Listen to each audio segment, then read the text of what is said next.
Aujourd'hui, dans cette vidéo, on va parler du périnée parce que c'est extrêmement important d'avoir un périnée fort.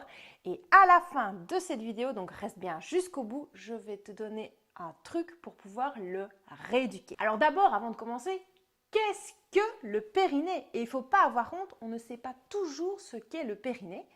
Et ce qu'on ne sait pas surtout, c'est que autant les hommes que les femmes ont un périnée. Oui, les hommes ont un périnée. Le périnée est communément nommé stop pipi. Mais ce n'est pas que le stop pipi, c'est le stop pipi, stop caca. Je t'explique. Tu es aux toilettes, tu es en train de faire tes commissions, il y a quelqu'un qui rentre, tu es surpris, tu es saisi, et là, tu serres et tu coupes les vannes. Eh bien, c'est ton périnée que tu as engagé. Très important, il ne faut pas faire cet exercice de s'arrêter de faire pipi quand on est en train de le faire parce que c'est très mauvais évidemment. Pour que tu visualises encore mieux ce qu'est le périnée, j'ai un compagnon. Le voici. Alors ici, ce n'est pas à taille humaine, tu peux le remarquer, c'est notre bassin avec notre périnée. Ici, tout au-dessus, nous avons le clitoris, la vulve, d'accord, là l'entrée du vagin, et ici l'anus. Et le périnée, il se situe ici. Donc c'est un ensemble de muscles et de ligaments qui soutiennent, voilà, ici, les organes qui se trouvent ici à l'intérieur, que ce soit la vessie, le rectum et le vagin. Donc ça soutient tout ça. C'est pour ça que c'est extrêmement important de l'avoir solide. Vous trouvez pas que ça fait un peu Jamie là tout ça? Moi c'est Julie. Pour bien comprendre l'importance du périnée, on va comparer notre corps à une maison. Pour qu'une maison tienne et soit solide, elle doit avoir des fondations et un plancher très solide. Et ça, c'est aussi le rôle du périnée. Ensuite, après le plancher et le sol, il y a les murs. Les murs de la maison. Et là, c'est quoi? C'est nos abdos, le côté et le dos. Ça fait les 4 murs de la maison. Et ça aussi, ça doit être bien solide. Et pour terminer la maison, il y a quoi? Il y a le toit aussi pour l'abriter. Et dans notre corps, le toit, ce sont nos épaules. Donc très important, avoir une fondation solide et c'est le périnée. À quoi ça sert le périnée?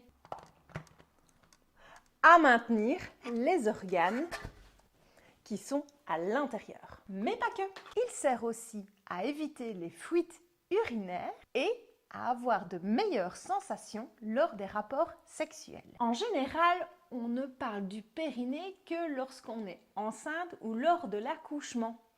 Mais ce n'est pas qu'à ce moment-là qu'il faut s'inquiéter ou s'interroger du périnée. On peut avoir aussi des soucis d'incontinence même si on n'a jamais eu d'enfant. On peut avoir aussi des pertes de sensibilité lors des rapports intimes. Lorsqu'on a un périnée distendu à la ménopause ou quand on a une sensibilité entre les jambes comme si on avait un poids lourd qui tirait entre nos jambes. Si vous vous êtes reconnu dans un de ces éléments, c'est qu'il est grand temps de vous intéresser à votre périnée. Alors bien évidemment, si vous venez d'accoucher, il faut faire une rééducation du périnée chez un kiné spécialisé. Même si vous avez fait un accouchement via césarienne. Oui, même quand on a eu une césarienne, il faut rééduquer le périnée. Mais pourquoi? Parce que quand on accouche par voie naturelle, c'est clair que le périnée a trinqué pour laisser passer le bébé.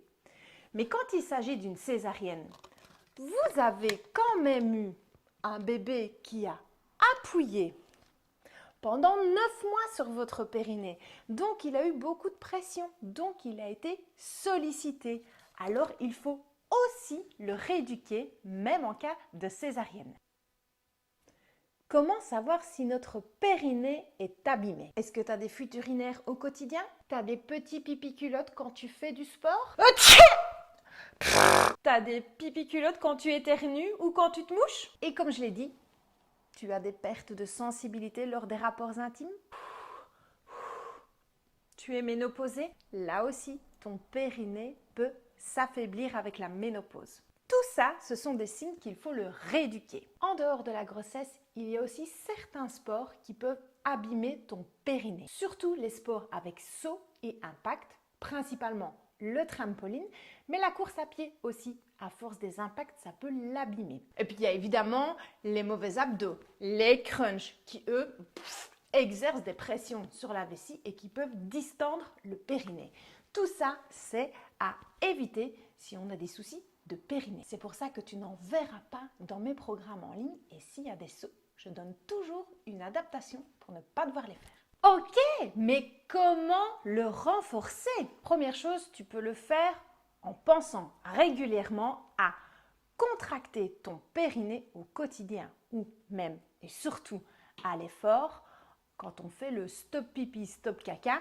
Je rappelle pas quand on est réellement en train de faire pipi, d'accord? Mais cette action de contraction, ça c'est la première chose. La deuxième, évidemment, c'est d'aller voir un spécialiste, un kiné uro-gynéco, qui va pouvoir savoir si ton périnée est très abîmé, moyennement ou en forme, et qui va pouvoir le rééduquer de manière médicale. Voilà, j'espère que tu en sais un peu plus sur le périnée. Et maintenant, le truc dont je t'ai parlé pour pouvoir le rééduquer toi-même à la maison. On m'a envoyé ça et franchement, je ne connaissais pas et je l'ai testé pour vous. Mais vous savez bien, moi je ne vous parle que des choses que j'ai testées et pour lesquelles je suis convaincue. Si je ne suis pas convaincue, j'en parle pas. C'est la sonde EMI.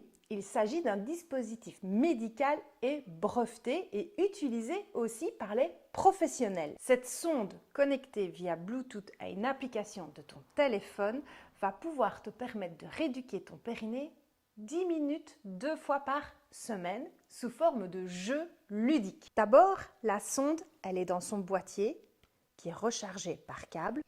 On l'ouvre, on la nettoie. Très important de la nettoyer avant et après, l'idéal avec un savon neutre en pH, les savons intimes. Tu t'installes confortablement de manière détendue et tu insères la sonde dans ton vagin, cette partie-ci à l'intérieur et celle-ci qui ressort, très facile à retirer. Après avoir répondu au questionnaire de l'application pour connaître ton niveau et tes besoins, tu n'as plus qu'à jouer avec la sonde à ton jeu vidéo connecté, je te montre. D'abord, on va tester ta force, ta rapidité, ta fluidité et ton endurance pour que ce soit évidemment adapté au niveau de ton périnée. Place au jeu, ce qui est chouette, c'est que tu peux choisir les thèmes de tes jeux. Ça peut être le sport, ça peut être le parc d'attractions, ça peut être dans les airs, aventure, jardinage ou faire un mixte de tout. Moi, c'est ce que j'ai fait pour démarrer, j'ai choisi le mixte. J'ai commencé à faire le lancer du marteau, puis ensuite j'ai fait du deltaplane, où j'ai dû serrer pour faire voler mon deltaplane, puis j'ai tiré aux fléchettes sur des ballons et ensuite j'ai dû faire monter une échelle graduée et j'ai fait du jardinage. À la fin de chaque jeu, tu es évalué de la médaille de bronze à la médaille d'or et tu peux ainsi progresser au fil des séances et augmenter en intensité. Ah, top ça, je suis trop contente. Je suis médaille d'or, j'ai un périnée fort et ça aussi c'est grâce au bon sport. Si tu es intéressé par cette sonde que je rappelle est aussi utilisée par les médecins eux-mêmes dans la rééducation et que j'ai testé et approuvé, très facile et très ludique à faire, on ne voit même pas le temps passer, eh bien je t'invite à regarder le lien ici en description de cette vidéo pour le commander. Voilà, j'espère que tu en sais à présent plus sur le périnée et que la solution que je propose va pouvoir t'aider à avoir un périnée fort et une maison solide. Si tu as aimé cette vidéo, n'hésite pas à la commenter, à la liker, à la partager et à t'abonner pour plus de vidéos. Et je te dis à bientôt pour une prochaine vidéo. Bye!